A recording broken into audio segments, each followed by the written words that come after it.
Last week we got to see exactly what NIO Day brought us, at least for the near future of NIO. And before that, I came out with a video last week kind of predicting or at least using technical analysis methods that I've learned throughout the years to see what type of move we could see from NIO depending on what kind of information that NIO Day brought us. NIO actually ended up moving up 24% at one point, and we're going to get into all of it in this video right here, so stick around to see what we can expect from NIO in the near future.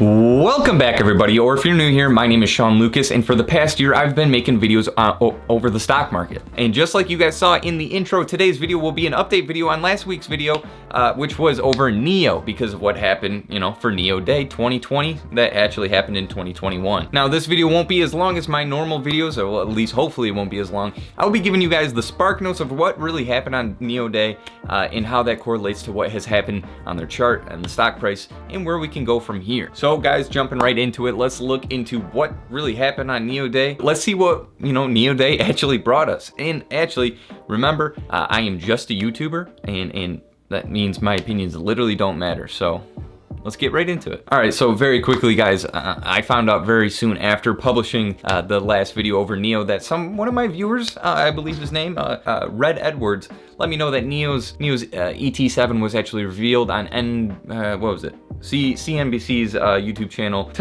the video titled, "Is This Tesla's Biggest Rival?" And honestly, guys, I love the fact of people, fact checking me, because there is some things that I can miss. I might miss something from time to time, and I'm glad that a viewer actually cared enough to call me out on it. So it helps me become a better researcher, and help me work on my videos better. I don't know.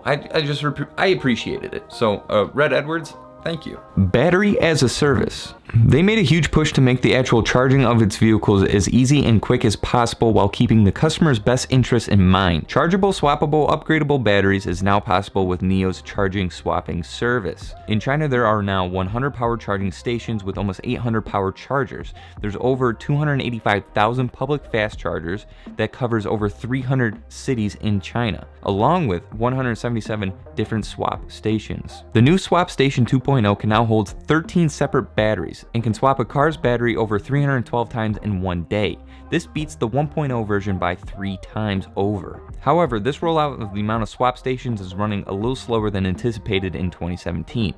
They thought in 2017 that by 2020 they would have well over 1,000 stations, but that just isn't the case yet. The 150 kilowatt hour battery. This battery is a solid-state battery and improves the battery density by over 50%. Autonomous driving.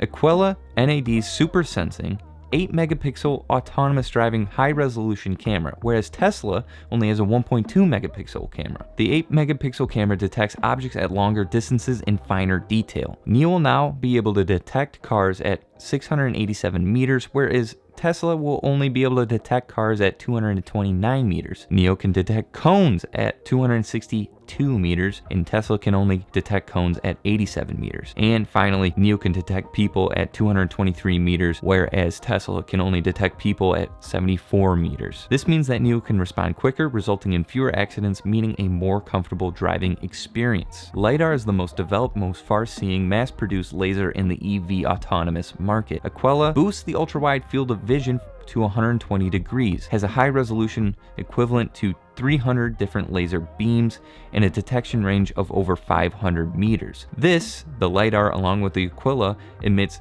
1,550 nanometer lasers rather than the eye-sensitive 900 nanometer wavelength, making it a higher performance, high-quality product while making driving safer for other road users. This system is huge because it would pick up the slack that the picture detection left off, where the picture detection would fail.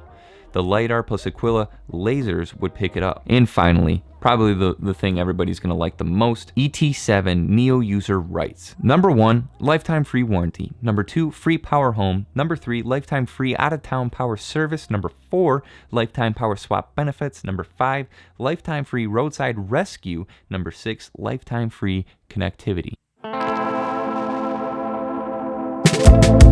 Okay guys, so my plan didn't exactly work on this one, which is fine because when doing this pattern and looking for the right setup and for it to play out exactly how you wanted it to, only works probably 2 times out of 10. And that's why I only use this pattern or this method on companies that I do like and I agree with their business and how how they work. So just to make it clear, I was expecting a $19.40 some odd cent move from this consolidation. I was expecting it to go really long, with these lines and it probably moving 19 some odd points right there, we'll say that. I was expecting kind of something like that to happen. But in my last week's video, I said, we were topped out right here, and I would say, yeah, I would like to see it move lower before buying in to get a really good, buy-in price, because that's, after all, that's what we're trying to do here. You're trying to get a good buy-in price so that when things like this happen, you get some good, gains. NIO had other things in mind. Just like that, a boom of 24.24% from the very top of the pattern of the range that I was drawing.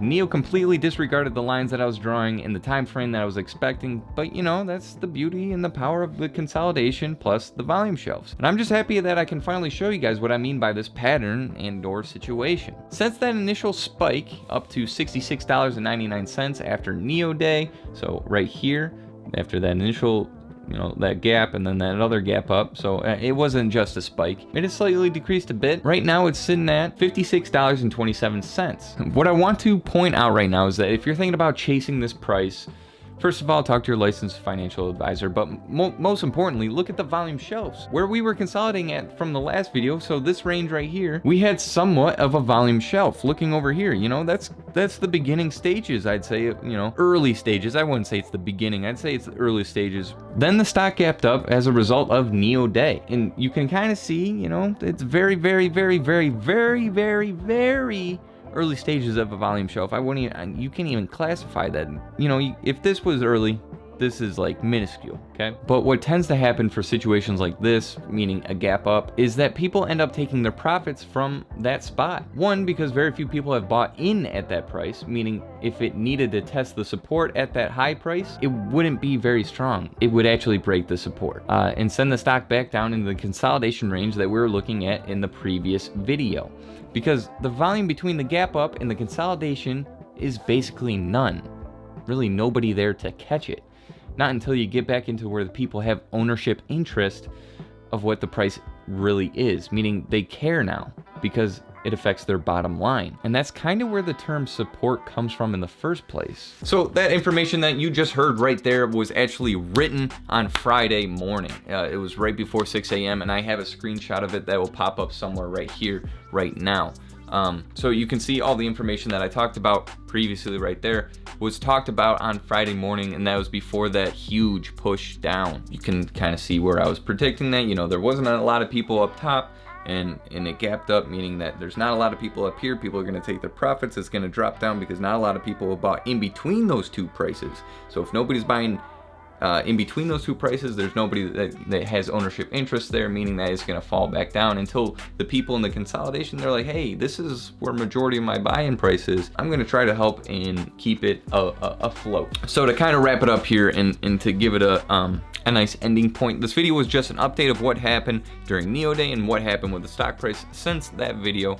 However, I wouldn't see, this next upcoming week, I think it's going to trade horizontal for a bit. So now that we have talked about what happened during NIO Day, we have talked about what has happened with the stock price since the last video and what's probably going to happen for this upcoming week.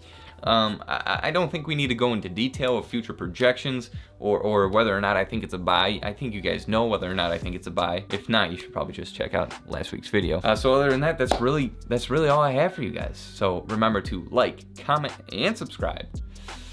And I will see you guys in the next one. Probably very soon. This was a shorter one. Who knows? I may just throw a new one out there.